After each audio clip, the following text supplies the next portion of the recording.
guys, welcome back to the channel Nate's Pink Bookshelf. My name is Nate Denise for those of you who are new to the channel or who just happen to stumble across this video. And today's video, as the title says, is going to be my first TBR of the month. I'm going to have two TBRs for the month of September, and this first one is all about Becca's Bookoplathon, which I am super excited to be partaking in for this year. I believe I did the one last year as well. But she did create a brand new board, which is stunning. I did print my board out and I laminated it. I always print out small versions of the board. And I played it, did my rolls. I was super excited, and we're gonna dive in. I have all of my books here. Bookopoly was pretty kind to me, which is great because I am also going to be partaking in G's magical readathon for her new world, which she created, which you'll see that in my next video. But yeah, let's dive in. And so I did 5 rolls as per usual, like Becca, of course, plus doubles, and I did get an extra roll, so I got 6 books to read. But it's okay because most of the books actually mesh up with my TBR for the magical readathon, which is pretty cool. But we are gonna dive straight into the first roll.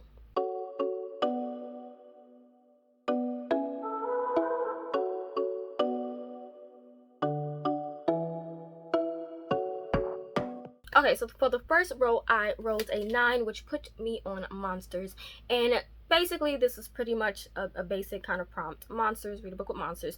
But she also said that it could feature a creature or a monster like vampires, werewolves, trolls. It could be a serial killer or a monstrous person.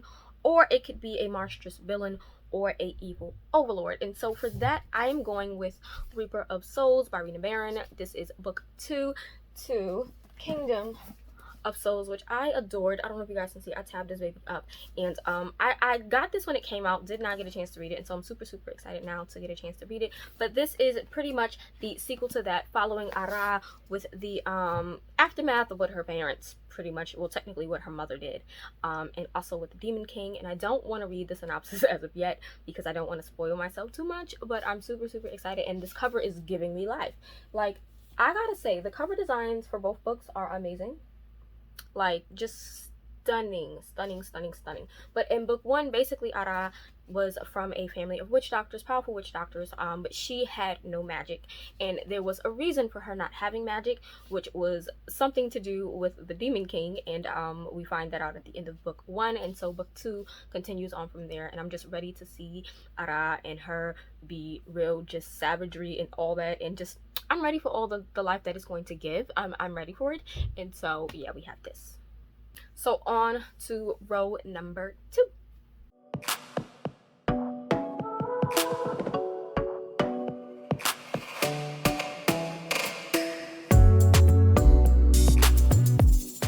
Okay, so row number 2, I got a 4, which put me on new.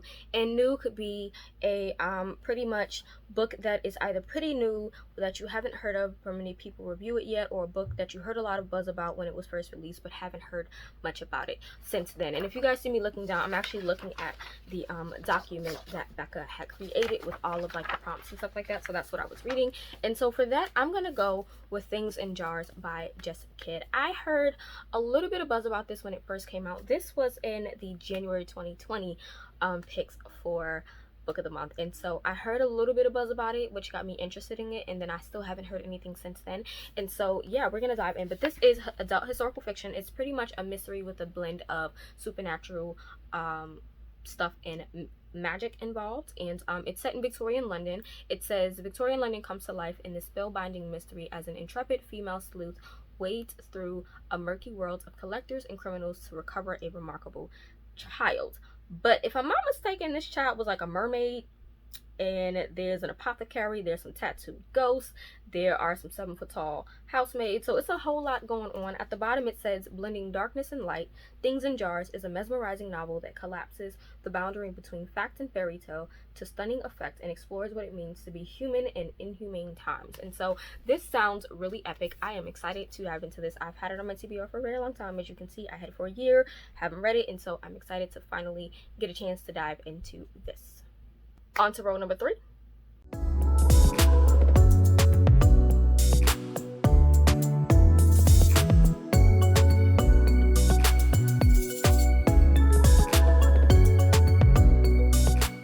Okay, so row number 3, got a 3, and I landed on history.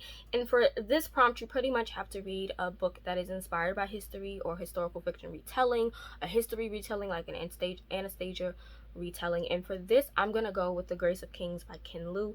And I'm picking this book because I'm actually gonna be partaking in the Dandelion Dynasty read along, yes, with Tammie Tries to Read, as well as Sufficiently Advanced Lena. They're starting in September with the first book, which is The Grace of Kings, and then they're going to do The Wall of Storm, I think it is, in October. In November, they're going to be doing The Veiled Throne, which is the newest release that's going to be coming out. And so I decided I want to read this, and if I'm not mistaken, this is supposed to be like a reimagining of the Chu Han, I'm probably going to butcher it, so it's on the screen, but the Chu Han Contention.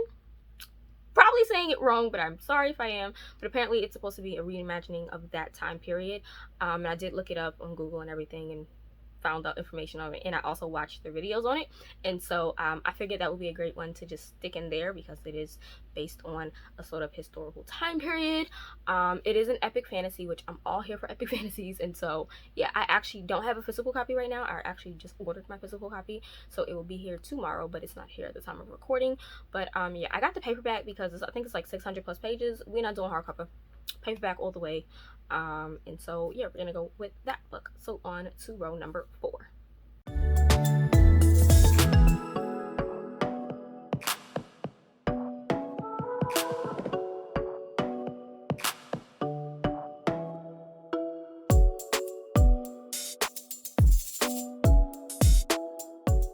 Okay, so here's my double. Got an 8, double 4. And so for that, I landed on spooky, and pretty much read a book with spooky vibes. And for that, I went with Kingdom of the Wicked by Kerri Maniscalco. Now, I have not read her previous trilogy about hunting Prince Dracula or whatever it is. I haven't read that yet, like, at all. I have Hunting Prince Dracula, but I don't have the first book. I know that this is the second book. This is the second book. The first book is Stalking Jack the Ripper, so I don't have the first book of that. I have not read them, but it has spooky vibes on this. You know, you got the skull, the serpents, you got the little branches and the trees. It's giving me all the spooky vibes that I need. And so yeah, we're gonna go with this. This is YA fantasy, all about 2 twin sisters. They are witches, if I'm not mistaken. Amelia and her twin sister Victoria. They are witches who live secretly among humans, and one night Victoria misses dinner service at the family's renowned Sicilian restaurant, and then Amelia soon finds the body of her beloved sister desecrated. And so then she meets Wrath, who is one of the wicked princes of hell.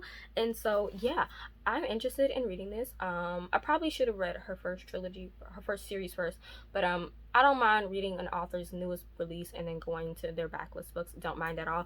But it's giving all the spooky vibes. What's this? Yeah, even the cover, I mean, even without the dust jacket, it's giving me the you know, the Halloween vibes and everything. And so we're gonna go with this as my pick. So on to row number 5.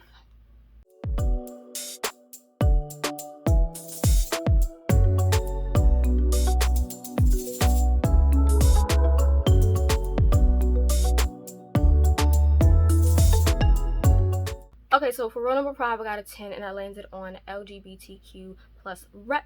And for that, I'm actually going to go with Ace of Spades by this author. I don't want to butcher it. This author's name here, I'm not even going to attempt to butcher it. But this has apparently lesbian and queer rep in it. All that I know is that this is a YA thriller written by a Black author, and it's a lot of like rave going on about this. A lot of people are loving the thriller aspect. Apparently this is supposed to be like Gossip Girls plus Get Out, which I'm excited for. I loved Gossip Girl, the original Gossip Girls growing up. The original, I don't know about this new one, but the original Gossip Girls growing up, I loved it. Read the books, watched the show, and then I have not seen Get Out yet. I know I haven't seen it yet, but I've seen other movies similar to Get Out, so I'm intrigued, I'm excited. And so this book follows 2 Nebius Private Academy students, Devin Richards and Chiamaka I don't want to butcher the name. It's on the screen. I'm probably gonna listen to the audiobook. But they're selected to be part of the elite school's senior prefects, and it looks like this year is gonna be off to an amazing start. But then there is someone who goes by Aces that begins sending anonymous text messages to reveal secrets about the two of them that can turn their lives upside down and threaten every aspect of their carefully planned futures. And apparently, this talks about institutionalized racism and things like that. So I am intrigued, thoroughly intrigued, and I'm ready to see what the hype is about it. So we have this book. Okay, so on to the sixth and final row.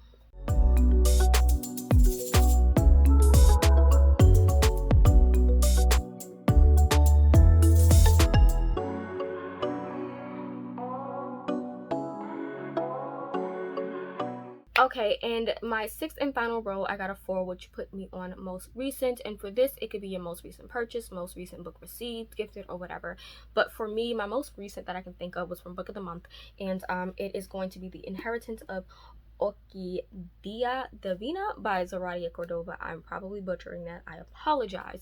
But yeah, so this is supposed to be adult fantasy with a little bit of horror about witches. That's all I really know. I know that Jessie from Bow Ties and Books recently did a reading blog on it, and I enjoyed watching what their opinions and thoughts was. So if you want to see that, click the eye to go to their reading blog. But yeah, it's a really small book, and I actually do enjoy Zoraida's writing. I've read a few of her new adult romances. I read some of her YA fantasies about mermaids and stuff like that. So I am no stranger to her writing style, and so I'm super intrigued to dive into this and see what this is about.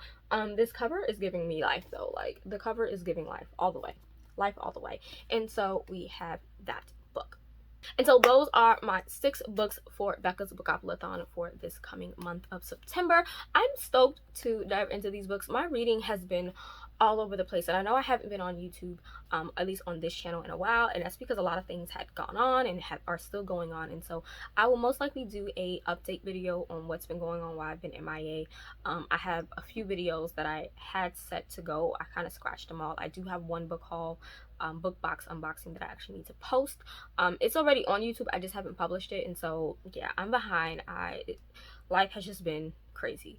But that is it for this. If you guys are going to be partaking in the Becca's Bookoplathon for the month of September, please let me know what you guys are going to read. If you read any of these books, let me know your thoughts and everything like that, and I'll see you guys in the next video.